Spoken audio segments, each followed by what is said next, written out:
generation has truly enjoyed Michael Jackson. On the phone with us right now, we have someone who's a pop icon in her own right, who actually sang background for Michael Jackson back in 1988. Sheryl Crow is on the phone.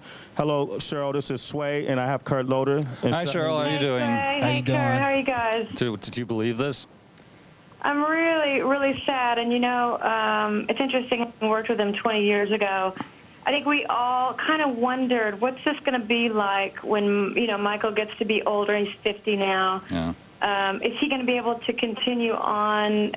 His life started becoming a bit of a media circus, and it seemed, you know, there's a lot of speculation. How does he continue to be that youthful person that we all witnessed every night? And I hate getting this news. This is what I always feared. But you know, I can't speak highly enough about what I got to witness every single night for nearly 2 years, and that was the brilliance of someone who was truly innovative. I mean, you know, before 1984, no one had ever seen moves like that, and even up until that point and after, he always had great songs that he sang, and there was just a great quality to what he did. He had the greatest people behind him, Rod Temperton and Warren Kerr and Quincy Jones, and you can see how much of an impact he's had when you see Usher and when you see Justin Timberlake and you see all these young kids who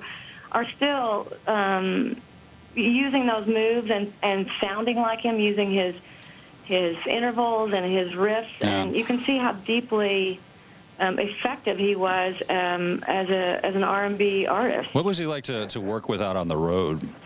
You know, it was interesting, Kurt, because the tour before my tour, I think he went out with his brothers, and a lot of the same crew was on that tour. And I remember talking to the crew and them saying that he was much more open before that he'd go out and pass around the football with the crew, and then knew the crew's names. Now, when I started working with him, I think that was when he really started to isolate himself.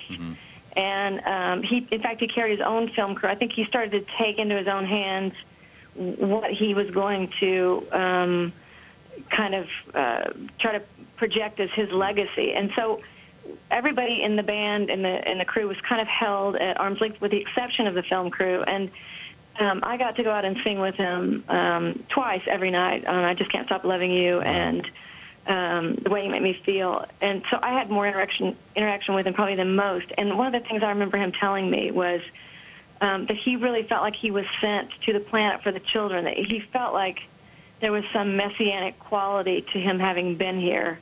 And I thought that was really telling, because, you know, he always had such an affinity for, you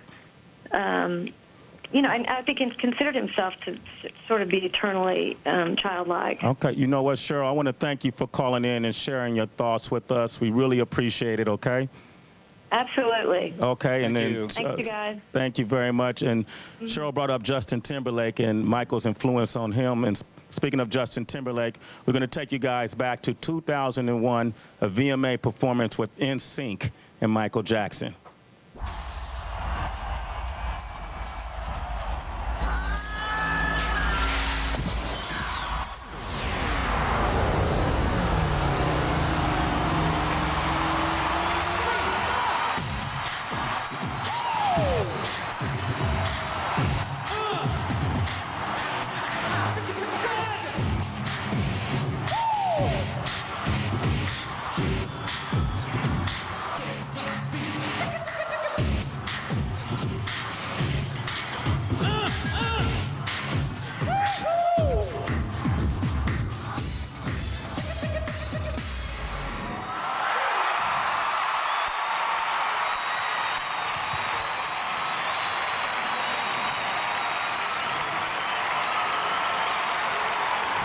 The king of pop.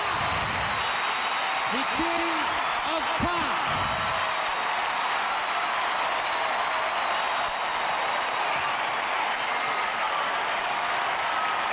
We'll be right back. You're watching the Recovery Channel.